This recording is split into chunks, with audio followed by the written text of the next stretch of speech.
सहनाववतु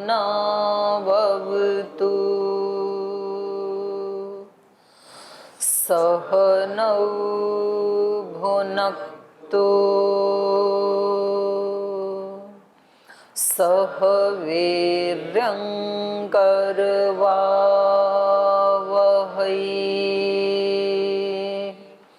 तेजस्विनावधीतमस्तु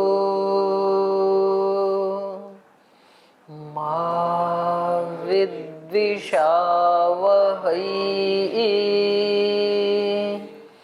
ॐ शान्ति शान्ति शान्तिः।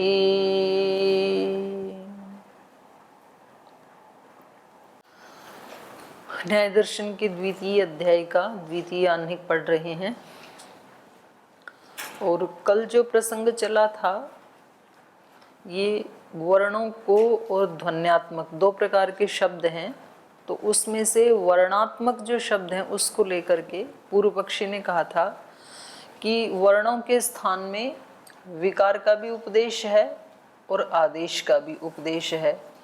तो अब संशय ये है कि एक वर्ण के स्थान में जो दूसरा वर्ण आता है तो वो उस पहले वाले का विकार होता है या उसके स्थान में आदेश के रूप में आता है। तो एक उदाहरण ये लेकर के चले, दध्यत्र केचित इकारम इत्वम हित्वा यत्वम आपद्यते इति विकारम मन्यन्ते। तो कुछ तो इसको विकार मानते हैं, ई के स्थान में जो यकार आया। और केचित इकारस्य प्रयोगे विषयीकृते यत् इकारः स्थानं जहाति तत्र यकारस्य प्रयोगं ब्रुवते। कुछ कहते हैं कि ये जो इकार के प्रयोग का जो विषय है, इसमें इकार जब स्थान को छोड़ देता है तो उसके स्थान में यकार का प्रयोग देखा जाता है, यकार आ जाते हैं वहाँ पर। आप कह रहे हैं यहाँ संधि विच्छेद में तो कोई दिक्कत नहीं आएगी, हम बोल लेंगे दधि अत्र। लेकिन जब संहिता विषय है, संहितायाम विषये इकारो न प्रयुज्यते, वहाँ पर इकार का प्रयोग कर नहीं सकते हैं। तस्य स्थाने यकार प्रयुज्यते, उसके स्थान में यकार का ही प्रयोग किया जाता है। स आदेश इति उभयम इदम उपदिश्यते। तो वहाँ कहा जाता है इको यणचि, इक के स्थान में यण आदेश हो गया। तो ऊपर जो विकार है वो भी कुछ लोग मानते हैं, यहाँ पर जो आदेश कहा ये भी वैयाकरण लोग मानते हैं। तत्र न ज्ञायते किम तत्त्वमिति, तो यहाँ पता नहीं चल रहा है कि तत्व क्या है, वास्तविकता क्या है, यथार्थ क्या है। तो एक पक्ष को लेके चल रहे हैं, आदेशोपदेशः तत्वम। एक वर्ण के स्थान में जो दूसरा आता है तो ये उसका आदेश है। तो कहा क्यों है, अब उसके हेतु देंगे। ये विकार क्यों नहीं है, आदेश ही क्यों है। इकार के स्थान में जो यकार आता है वो उसका विकार नहीं है इकार का, बल्कि आदेश ही है। उसके एक एक हेतु दे रहे हैं। पहला हेतु, विकारोपदेशे ही अन्वयस्य अग्रहणात् विकारानुमानम विकारा अननुमानम। विकारोपदेशे, विकार का उपदेश होने पर अगर हम इसको विकार मानेंगे तो अन्वय उसके साथ अन्वित होना चाहिए विकार के साथ। अन्वयस्य अग्रहणात्, लेकिन अन्वय तो दिखाई देता नहीं है। अन्वय मतलब इकार, तो ये तो यकार में दिखाई देता नहीं है। तो इसलिए विकार अननुमानम, इसको विकार नहीं कहा जा सकता, क्योंकि जहाँ जहाँ विकार होता है तो मूल प्रकृति कार्य द्रव्य में अन्वित होकर के आती है। जैसे विकार है मिट्टी का घड़ा, तो घड़े में मिट्टी अन्वित होकर के आती है, दिखाई देती है। तो ऐसा यहाँ दिखाई नहीं देता यकार में इकार। सति अन्वये किंचित निवर्तते किंचित उपजायते। अन्वय जब साथ रहता है तो उस अन्वय के होने से कुछ तो उसमें से निवृत्त हो जाता है और कुछ तो उत्पन्न हो जाता है। किंचित उपजायते इति शक्यते विकारो अनुमातुम। ऐसा यदि कहीं दिखाई दे तब तो वहाँ विकार को प्रमाण मान सकते हैं, विकार का अनुमान हम कर सकते हैं। न च अन्वयो गृह्यते तस्मात् विकारो नास्ति इति। लेकिन अन्वय तो यहाँ दिखाई नहीं देता है यकार में, तो इसलिए यहाँ पर विकार नहीं है बल्कि आदेश ही है। दूसरा हेतु दे रहे हैं, भिन्न करणयोश्च वर्णयो अप्रयोगे प्रयोगोपपत्ति ही। और दूसरा हेतु ये दे रहे हैं, भिन्न करणयोश्च, इकार का करण अलग है, यकार का करण अलग है। इकार का उच्चारण किससे होता है? इचु यशास तालव्या, तालु से होता है। और यकार का ये आ गया। हाँ, तो स्थान तो एक है इनका, भिन्न करणयोश्च, भिन्न करण वाले वर्णों में अप्रयोगे, वर्णयो अप्रयोगे प्रयोगोपपत्ति। प्रयत्न क्या है? प्रयत्न दोनों इनके अलग हैं। तो इकार का है विवृत करण, विवृत करण इकार है, ईशत स्पृष्ट करणों यकार है। स्थान तो एक है लेकिन प्रयत्न दोनों के भिन्न भिन्न हैं। तौ इमौ पृथक करणाख्येन प्रयत्नेन उच्चारणीयौ तयो एकस्य अप्रयोगे अन्यतरस्य प्रयोग उपपन्न इति। तो ये जो दोनों हैं इनमें पृथक करणाख्येन, इनका करण भी अलग अलग होने से, देखो यहाँ पर जो विकृत होकर के यकार आया है, विकार को प्राप्त होकर जो यकार आया है उसकी बात कर रहे हैं, यद्यपि स्थान तो उसका भी वही है। तो कहा कि प्रयत्नेन उच्चारणीय, अलग अलग पृथक प्रयत्न से जो उच्चरित होने वाले हैं, तयो एकस्य अप्रयोगे, तो उनमें से जब एक का प्रयोग नहीं होता है, अन्यतरस्य प्रयोग उपपन्न इति, तब दूसरे का प्रयोग उपपन्न होता है। माने इकार का प्रयोग होगा तो यकार नहीं है, और जब इकार हट गया तब यकार का प्रयोग होता है। तो इसलिए भी विकार नहीं है। अगर ये विकार होता तो उसके पूरा हटने पर यकार नहीं आएगा, उसमें अन्वित होगा इकार भी। और तीसरा कह रहे हैं, नहीं तीसरा नहीं कह रहे हैं, ये कह रहे हैं अविकारे च अविशेष। जो अविकार है, एक तो ई के स्थान में यह आया, इसको हम यदि विकार पक्ष माने तो वो तो हो गया विकार, और एक विशुद्ध रूप से भी तो यकार है ना। और ऐसे ही एक तो संप्रसारण होकर के यह को ई हो जाता है, और एक तो विशुद्ध रूप में ही ई है। तो कह रहे हैं दोनों में ही अविकारे चकार से जो विकार नहीं है वो ले लिया जाएगा, विकार में भी और अविकार में भी, अपने मूल रूप में भी। अविशेष, कोई उच्चारण आदि में या स्थान आदि में कोई विशेषता नहीं है। हम ये नहीं कह सकते हैं कि भाई मुख्य यकार है, इसका स्थान तो ये है, इसका प्रयत्न तो ये है, और जो दूसरा यकार है इसका उच्चारण या स्थान प्रयत्न अलग है, ऐसा नहीं है। दोनों यकार एक ही स्थान से बोले जाएंगे। अविकारे च अविशेष, विकार में और अविकार में समानता है। यदि तो ये विकार था तो कुछ भेद होना चाहिए था ना, है तो साम्यता। लेकिन कहा यत्र इमौ इकार यकारौ न विकार भूतौ, जहाँ ये इकार और यकार विकार भूत नहीं है, विकार रूप में नहीं है। कहाँ नहीं है? जैसे यतते, यच्छति, प्रायंस्त, इनमें यकार क्या है? विशुद्ध रूप में है।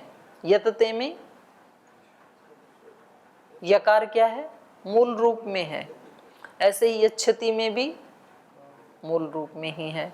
प्रायंस्त, इति, और इति जो है इसमें इकार अपने मूल रूप में है। इति, इकार, इदम इति, यहाँ सब क्या है? ये मूल रूप में है। और यत्र च विकार भूतौ, और ये विकार भूत कहाँ है? जैसे इष्ट्वा, यहाँ पर इकार क्या है? यकार का विकार है, यज धातु है ना यहाँ पर, तो वो हो रखा है, संप्रसारण हो रखा है, इष्ट्वा। ऐसे ही व्याहर्ति, यहाँ पर यकार क्या है? विकृत रूप में है, वि आहर्ति, तो यहाँ इकोयणची हो रखा है। तो कह रहे हैं उभयत्र प्रयोक्तुः अविशेषो यत्नः, तो दोनों ही जगह जहाँ ये विशुद्ध रूप में है और जहाँ ये विकार, आपके मत में जहाँ विकार को प्राप्त हुआ है, वहाँ पर जो प्रयोग करने वाला है उसके प्रयत्न में कोई विशेषता नहीं है, साम्यता ही है। श्रोतुश्च श्रुति इति आदेशोपपत्ति, और जो श्रोतु है, सुनने वाला है, उसकी श्रुति में भी कोई अंतर नहीं है, उसको भी मुख्य यकार भी वैसे ही सुनाई देता है और जिसको आप विकार कह रहे हैं उसका श्रवण भी वैसे ही होता है। तो इस कारण से यहाँ पर आदेश है, आदेश की उपपत्ति है, विकार की उपपत्ति नहीं है, क्योंकि विकार है तो उसमें कुछ तो चेंज आना चाहिए था ना, मूल रूप में और विकार में कुछ तो अंतर होना चाहिए, यहाँ तो कोई अंतर नहीं है। प्रयुज्यमाना ग्रहणाच्च, और कह रहे हैं जो प्रयुज्यमान है, माने जो प्रयुज्यमान मतलब इकार, जो जिसका यकार हो रहा है उसका अग्रहणाच्य, उसका ग्रहण भी नहीं होता है। न खलु इकारः प्रयुज्यमानो यकारताम आपद्यमानो गृह्यते, जैसे विकार जो होता है तो वो दिखाई देता है कि भाई अब दूध से दही बन रहा है या दही बन गया, तो ऐसा इकार से यकार को जो वो वर्ण प्राप्त हो रहा है तो ऐसे दिखाई नहीं देता है। न खलु इकार है प्रयुज्यमान है, प्रयुक्त होता हुआ या विकार को प्राप्त होता हुआ उसी को ही खोला, यकारताम आपद्यमान है, इकार यकार को प्राप्त होता हुआ न गृह्यते, ग्रहण ऐसा देखा तो नहीं, दिखता तो नहीं है। किंतर्हि इकारस्य प्रयोगे यकार प्रयुज्यते, दिखाई तो ये देता है कि इकार का जहाँ प्रयोग हो रहा था वहाँ पर यकार प्रयुक्त हो रहा है। तस्मात् अविकार इति, विकृत होता हुआ माने इकार से यकार बनता हुआ दिखता नहीं है, बस इकार हट जाता है, यकार आ जाता है। दधि अत्र था तो दध्यत्र हो गया, तो इसलिए अविकार इति, विकार पक्ष को नहीं मानेंगे, आदेश को ही मानेंगे। अगला हेतु दे रहे हैं, अविकारे च न शब्दान व्याख्यान अलोपः, और कह रहे हैं अविकार मानेंगे तब ही, यहाँ पर आदेश मानेंगे तब ही शब्द अन्वाख्यान, शब्द का अन्वाख्यान करने वाला अर्थात व्याकरण शास्त्र, उसका भी अलोपः, उसकी भी रक्षा तभी होगी।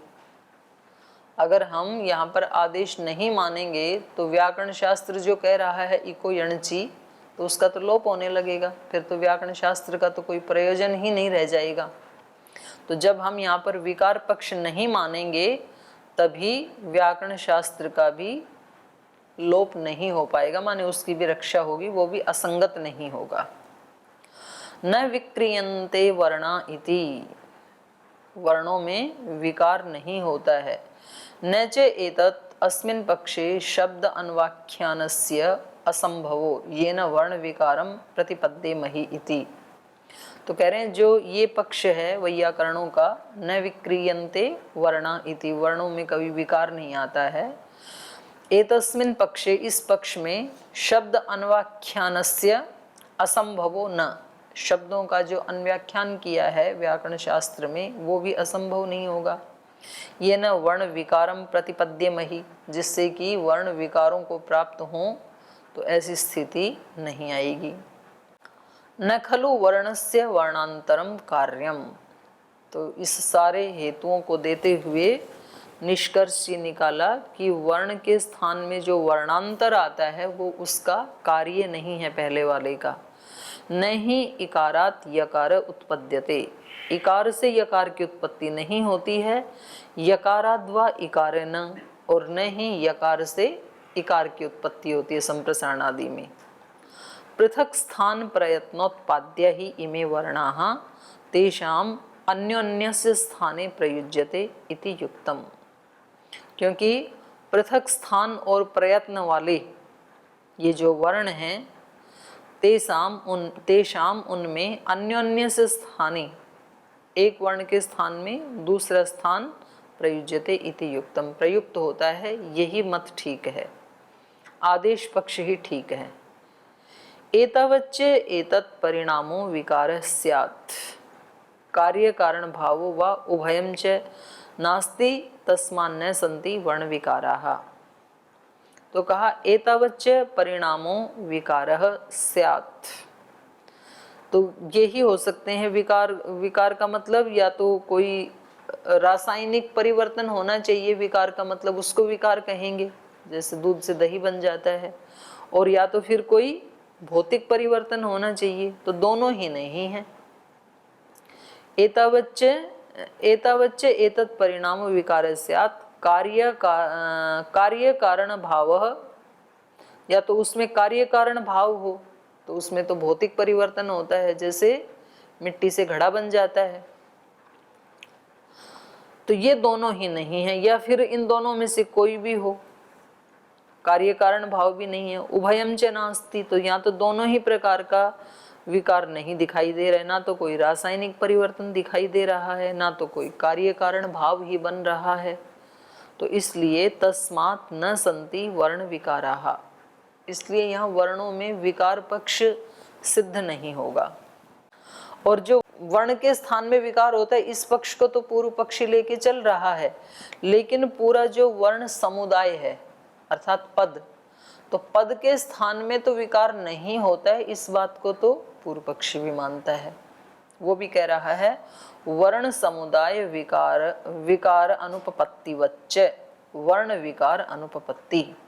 बोले समुदाय के स्थान में जो दूसरा समुदाय आता है, जैसे वहाँ विकार की अनुपपत्ति है, वैसे ही वर्ण के स्थान में जहाँ दूसरा वर्ण आता है वहाँ भी विकार की अनुपपत्ति है। माने पद के स्थान में दूसरा पद आता है, वहाँ तो ये भी विकार नहीं मानते हैं, आदेश ही मानते हैं। तो जैसे वहाँ पर विकार की अनुपपत्ति है, ऐसे एक वर्ण को लेकर के भी विकार की अनुपपत्ति ही है। तो समुदाय का जैसे इन्होंने दिया अस्तिर्भू, अब अस्ते पूरा एक पद है ना, वर्णों का समुदाय है, तो पूरे समुदाय के स्थान में भू आदेश हो जाता है। अस्तिर्भू, भ्रुवो वची, भ्रू के स्थान में वच, पूरा पूरा ग्रुप आ गया। भ्रुवो वची रीति यथा वर्ण समुदायस्य धातु लक्षणस्य क्वचित विषये वर्णांतर समुदायो। तो कह रहे हैं इस प्रकार से यहाँ जो ये वर्णों का समुदाय है, अस्ते या ब्रुव धातु लक्षण वाला जो वर्णों का समुदाय है, उसका क्वचित विषये वर्णांतर समुदाय, किसी विषय विशेष में ये जो पूरा वर्णों का समुदाय है, इसके स्थान में आदेश हो जाता है। न परिणामो न कार्यम शब्दांतरस्य स्थाने शब्दांतरम प्रयुज्यते तथा वर्णस्य वर्णांतरम इति। तो कह रहे हैं यहाँ पर न परिणामो न कार्यम, ये पूरा जो ग्रुप है वर्णों का समुदाय है, यहाँ पर ना तो परिणाम हो रहा है और ना तो विकार होकर के कारण कार्य का भाव हो रहा है। परिणाम मतलब रासायनिक परिवर्तन और कार्यम मतलब भौतिक परिवर्तन, तो ये दोनों नहीं हो रहे हैं यहाँ पर समुदाय में, बल्कि शब्दांतरस्य स्थाने शब्दांतरम प्रयुज्यते, एक शब्द के स्थान में दूसरे शब्द की प्रयुक्ति हो रही है। तथा वर्णस्य, तो कह रहे हैं वैसे ही वर्णों में भी वर्णांतरम इति, एक वर्ण के स्थान में दूसरे वर्ण का प्रयोग हो रहा है, ऐसे ही मानना चाहिए। इतश्च न संति विकाराः, तो इतने हेतु तो भाष्यकार ने दे दिए, अब सूत्रकार भी हेतु दे रहे हैं कि वर्ण के स्थान में, इकार के स्थान में यकार आता है तो वहाँ पर विकार नहीं है बल्कि आदेश है। तो सूत्रकार कह रहे हैं प्रकृति विवृद्धौ विकार विवृद्धेः, बोले जहाँ विकार होता है ना, तो वहाँ प्रकृति के बढ़ने पर विकार में भी वृद्धि होती है। प्रकृति के बढ़ने पर, जैसे आपने 100 ग्राम सूजी का हलवा बनाया तो प्रकृति 100 ग्राम थी, तो हलवा कितना बनेगा? 200-250 ग्राम बन जाएगा, उसमें चीनी पानी सब ऐड होके, और फिर आपने सूजी बढ़ा दी 200 ग्राम कर दी, तो हलवा भी तो बढ़ जाएगा ना। हलवा उसका विकार है प्रकृति का। तो प्रकृति की विवृद्धि होने से विकृति में भी विवृद्धि देखी जाती है। प्रकृति विवृद्धौ विकार विवृद्धे, पर यहाँ तो ऐसे नहीं हो रहा है। जैसे दधि अत्र, तो यहाँ पर भी यकार आके क्या बन गया? दध्यत्र। और दूसरा उदाहरण है जैसे सुधि अत्र सुध्यत्र, तो दधि में तो ह्रस्व इकार था और सुधि में तो दीर्घ इकार है, तो यदि विकार है तो कुछ तो परिवर्तन आना चाहिए था ना, तो डबल यकार आना चाहिए था, आ की मात्रा आनी चाहिए थी। प्रकृति बढ़ी है तो विकृति भी बढ़नी चाहिए, तो ऐसा देखा तो नहीं जाता है। या सुधि उपास्य, तो वहां भी कोई विवृद्धि नहीं हुई, यकार ही रहा, है ना। प्रकृति अनुविधानम विकारेषु दृष्टम, प्रकृति के विधान के अनुसार विकार में भी वो विधान देखा जाता है। प्रकृति के बढ़ने पे विकार भी बढ़ जाता है। यकारे ह्रस्व दीर्घ अनुविधानम नास्ति येन विकारत्वम अनुमीयते, तो कह रहे हैं यकार में दीर्घ ह्रस्व या दीर्घ का अनुविधान होने से, माने इकार ह्रस्व इकार आए या दीर्घ इकार आए, लेकिन यकार में कोई अनुविधान नहीं हो रहा है, कोई विवृद्धि नहीं हो रही है। यकारे, यकार में ह्रस्व दीर्घ अनुविधानम, इकार के ह्रस्व या दीर्घ का अनुविधान नास्ति, नहीं है। ये न विकारत्वम अनुमीयते, यदि यहाँ कोई विवृद्धि होती तब तो हम विकार का अनुमान कर सकते थे, लेकिन ऐसा तो नहीं हो रहा है।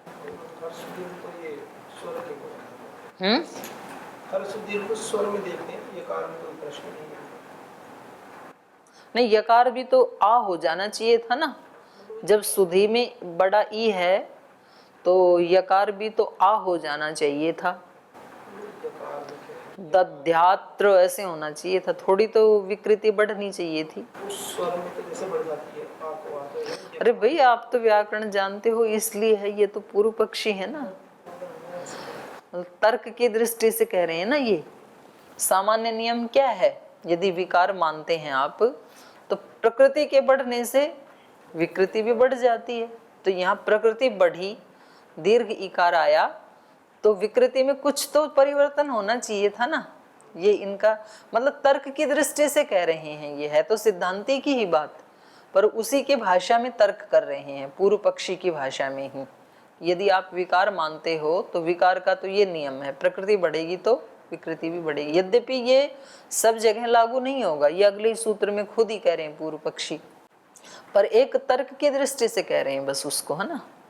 तो यकार ही रहता है, चाहे ह्रस्व इकार हो चाहे दीर्घ इकार हो, तो उसके स्थान में यकार ही आता है।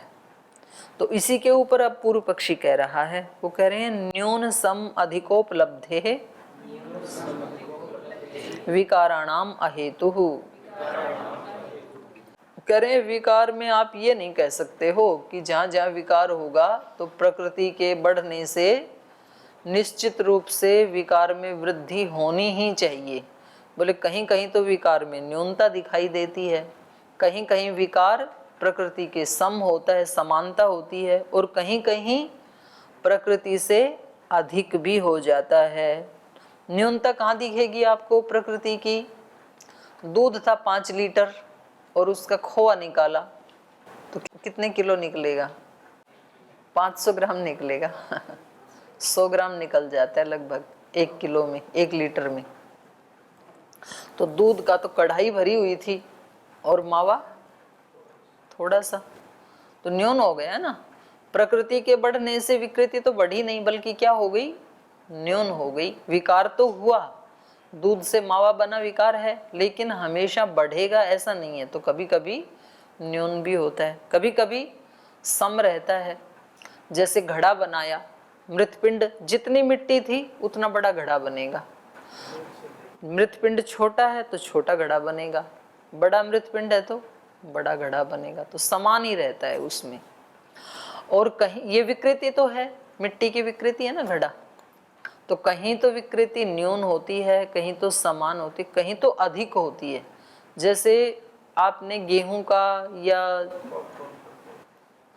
वो एक दाना डाला, पॉपकॉर्न तो पेड़ विकृति, उसका पेड़ कितना बड़ा जाएगा। जैसे वट वृक्ष है, वट वृक्ष का बीज कितना है? प्रकृति छोटा सा है और उसकी विकृति बहुत ज्यादा बड़ी है, उससे तो अनंत गुना बड़ी है। तो ये पूर्व पक्षी कह रहे हैं कि ये आपका कोई हेतु ठीक नहीं है कि प्रकृति के बढ़ने से विकृति भी बढ़े, ये हेतु ठीक नहीं है। क्योंकि विकृति कहीं न्यून दिखाई देती है, कहीं सम दिखाई देती है, कहीं तो अधिक उपलब्ध होती है। इसलिए विकाराणाम अहेतु। विकारों में आप जो ये विकार पक्ष में जो ये हेतु दे रहे थे वो आपका अहेतु है। द्रव्य विकारा न्यूनाः समा अधिकाश्च गृह्यन्ते। द्रव्यों के विकार न्यून, सम और अधिक ये गृहीत होते हैं। तद्वत् अयम विकारो न्यून स्यात् इति। तो इसलिए ये मान लो कि यहाँ पर इकार के स्थान में जो यकार हुआ या सुधी अत्र में जो यकार हुआ उसको न्यून मान लो, न्यून हो गया तो कोई दिक्कत नहीं है। तो अब सिद्धांती कह रहे हैं द्विविधस्य अपि हेतु अभावात् असाधनम दृष्टांत। कह रहे हैं दोनों ही प्रकार से मतलब साधर्म से और वैधर्म से हेतु अभावात्, ये हेतु बनेगा नहीं आपका, क्योंकि आपने हेतु तो कोई दिया ही नहीं, सीधा उदाहरण दे दिया ना कि द्रव्यों के विकार हैं, न्यून भी होते हैं, सम भी होते हैं, अधिक भी होते हैं। तो आपने तो सीधा उदाहरण बता दिया, इसका हेतु नहीं दिया ना, क्यों तो न्यून होते हैं, किस हेतु से, उसके साधर्म का कोई हेतु नहीं दिया आपने।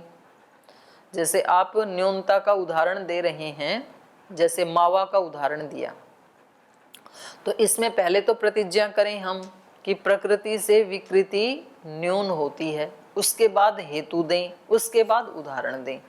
और उदाहरण देते हेतु देते समय या तो उदाहरण के साधर्म से दें या तो उदाहरण के वैधर्म से दें, ऐसा यहाँ पर है ही नहीं। द्विविधस्य अपि हेतु अभावात्, दोनों ही प्रकार से जो हेतु बनता है साधर्म या वैधर्म से, उन दोनों का अभाव होने से असाधनम दृष्टांत, ये दृष्टांत आपका बनेगा ही नहीं हेतु के बिना, अर्थात कोई व्याप्ति नहीं बनेगी ना, दोनों ही प्रकार से व्याप्ति नहीं बनेगी। ना तो आप ये कह सकते हैं कि विकार जो हैं वो प्रकृति से न्यून होते हैं, ना आप ये कह सकते हैं कि समान होते हैं, ना तो अधिक होते हैं, कोई भी व्याप्ति बनेगी नहीं यहाँ पर।